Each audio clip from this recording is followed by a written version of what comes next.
तासन तास आम्ही त्या गोष्टीमध्ये रमू शकतो हे त्याला जास्त माहिती आहे. आणि त्याचाच उपयोग घेऊन तो आमच्याशी खेळ करत आहे. आज आमचे परिवार रस्त्यावर आले, आज आमच्या परिवारांची धूळधाळ झाली, याला कारण हेच आम्ही तिच्या दाराजवळ जातो. एकदा गेले माहिती आहे तरी आम्ही तिथून का जातो? जर जात आहे याचा अर्थ हा जात नाही, पुढच्या वेळेस आत जाईल, पुढच्या वेळेस आत जाईल. ती वाट पाहत आहे, मोह वाट पाहत आहे, वासना वाट पाहत आहे. आता आम्ही ठरवावं, आम्ही तिच्या दाराजवळ जावं की आम्ही मार्ग बदलावा. आमच्यावर आहे. जर आम्ही जातो आणि आम्हाला वाटतं आम्हाला काही होणार नाही, आमची भूल आहे, आमची भूल आहे. पुष्कळ शिकारी प्राण्यांना एक विशेष दृष्टी असते. मांजर किंवा कोल्हा जातीचे प्राणी जर पाहिलं तर ते जसे दिवसा पाहतात ते रात्री बी तसेच पाहू शकतात. कित्येक पक्ष्यांचे नेत्र कसे आहे, अतिसंवेदनशील आहे. किलोमीटरच्या किलोमीटर दूर ते पाहू शकतात, स्पष्ट पाहू शकतात. जे मनुष्य पाहत नाही, पाहू शकत नाही. आमची मर्यादा आहे. एक केस्ट्रल नावाचा पक्षी कोल्ह्याच्या लघवीद्वारे परावृत्त होणारी जांभळी किरणं त्या गवतावर पाहू शकतो, एक्सरे सारखी, इन्फ्रारेड सारखी. आमच्या जीवनातले सर्व कमजोर असलेल्या भागावर त्या सैतानाचं सूक्ष्म लक्ष आहे.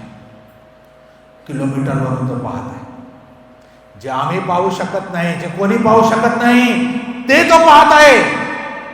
त्याला तो वास येत आहे, पापाची दुर्गंधी हजारो किलोमीटरवरून तो पाहू शकतो. सापांमध्ये त्याचं भक्ष्य, सापाचं भक्ष्य जे असतं, दोर उंदीर काय जे असतं, त्याचं उष्ण रक्त, त्याच्या डोळ्याखाली काही खड्डे असतात कॅमेरासारखे. थोडीशी हालचाल, उष्णता त्याला दिसली असं लिहिलं आहे. सायंटिस्ट म्हणतात 0.009% एकदम बारीक पण हालचाल झाली, ती उष्णता ते मापून घेतात आणि तिथे जातात. आम्हाला माहीत पण नाही. त्यांच्या सापांच्या डोळ्याखाली उष्णता दर्शवणारे खड्डे असतात. थोडासा तापमानात झालेला बदल अचूक ओळखतात. या जुनाट सापाला आपण कधी आत्म्यामध्ये उत्सुक आहोत लगेच ओळखतो. असा पॉइंट पण ओळखतो. आपण प्रभूची सेवा करण्याचा निर्णय घेत आहोत, अचूक ओळखतो. ते त्याला कधी आवडत नाही, म्हणून आपल्याला पूर्ण घेण्यासाठी तो आपल्या मागे लागतो. आता देवाकडे येत आहे, आता पापांची कबुली देणारच आहे.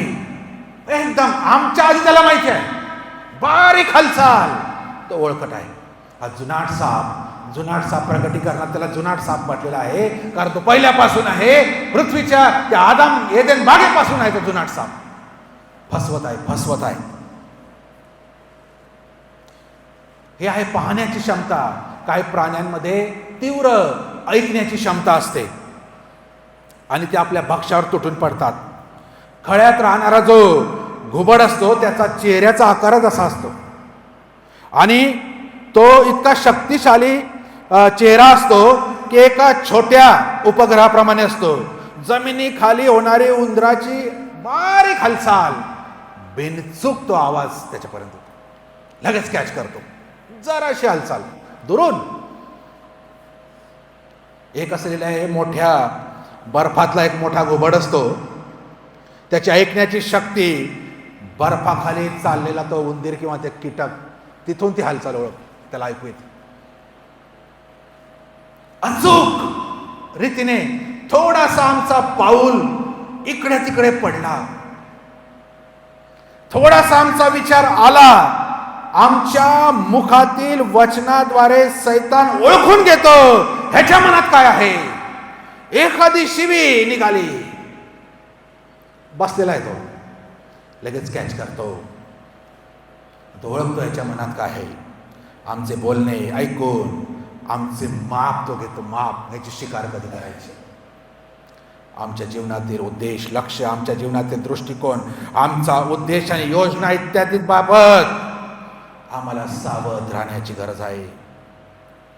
काही शिकारी प्राणी आहेत ज्यांना वास घेण्याची शक्ती अवलंबून आहे.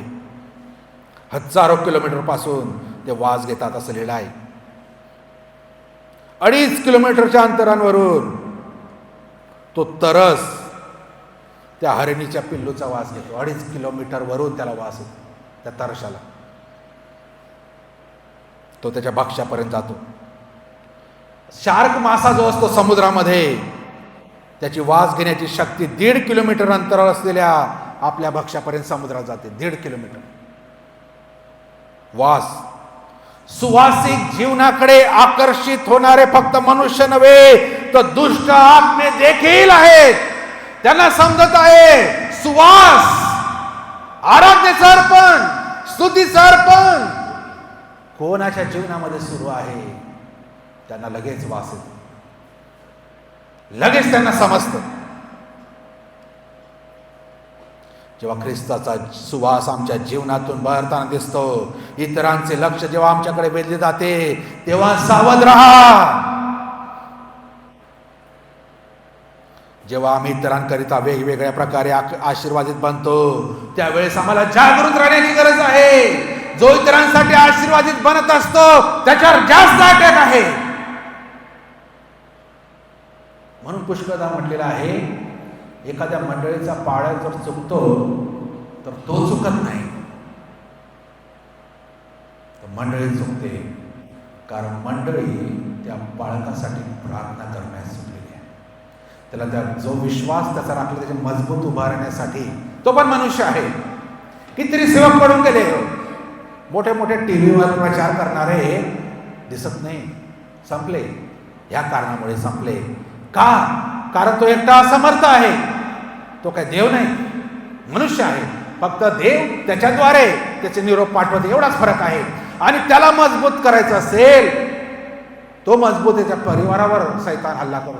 म्हणून मंडळीचं कर्तव्य आहे की त्यांनी मंडळीने त्या सेवकासाठी प्रार्थना आपण त्याला उचलून धरायला पाहिजे. जर सेवक पडतो तर त्याची हार नाही, त्या पूर्ण मंडळीची हार आहे. कारण मंडळी स्वार्थी आहे. फक्त त्या सेवकाकडून तुम्हाला प्रार्थना हवी आहे, आजारासाठी, ह्याच्यासाठी, त्याच्यासाठी. अरे पण त्या बाळकासाठी तुम्ही काय करत आहात? हा पण प्रश्न आहे. त्याच्यासाठी कोण करत? कितीतरी सेवेमध्ये आज बाळक येत नाही, आणि जे आहे ते किती यशस्वी आहे आपल्याला ठाऊक नाही. आज त्यांची आध्यात्मिक स्थिती काय आहे आम्हाला ठाऊक नाही.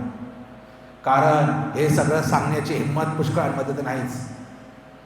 कारण एक तर मनुष्यांची भीती आहे, आणि दुसरा सैतान टाकलेला आहे त्याला पाडण्यासाठी, आपटून मारण्यासाठी.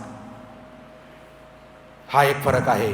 आणि जेव्हा आमच्या आध्यात्मिक जीवनाचा सुवास, इतरांना मजबूत उभा करण्याचा सुवास जेव्हा ह्या प्रकाशमय दूताला दिसतो, तेव्हा तो लगेच आमच्यावर हल्ला करतो, लगेच आमच्यावर तो घाला करतो, लगेच आमच्यावर तो झडप घालतो.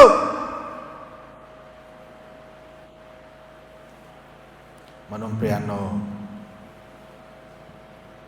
परमेश्वराच्या लेकरांबरोबर जवळीक साधा, एक संघ राहा, कळपामध्ये राहा, एक दुसऱ्याला शेअर करा, एक दुसऱ्याला साक्ष सांगा, एक दुसऱ्याला विश्वासात उंच करा. आध्यात्मिक प्रबंध, गीतं गाऊन, स्तोत्रे गाऊन आम्ही त्या कळपामध्ये राहा. ना की ज्या सर्व गोष्टी बाहेर चाललेल्या आहेत ते त्यांच्यासाठीच नाही, त्यानंतर आमचा नंबर आहे नाश करण्यासाठी. प्रियांनो, आम्ही आज चर्चमध्ये बसले म्हणून खूप धार्मिक आणि चांगले आहोत, आणि जे बाहेर आहे ते खूप वाईट आणि गेलेले केस आहे असं नाही. उद्या ती परिस्थिती आमच्यावर येऊ शकते. म्हणून आम्हाला आता त्यांना जाऊन सबळ आणि मजबूत करायचं आहे. कारण ते पण काय पातले आहे, जरी ते आज बाहेर आहे. ही आमची आध्यात्मिक जबाबदारी आहे, आध्यात्मिक कर्तव्य आहे. त्यांना देखील मजबूत करायचं. प्रथम आपण एक कळपामध्ये राहायला पाहिजे. ज्या असं येशू म्हणतो, फूट पडलेलं नगर किंवा घर टिकत नाही. जर मंडळीत फुटी आहे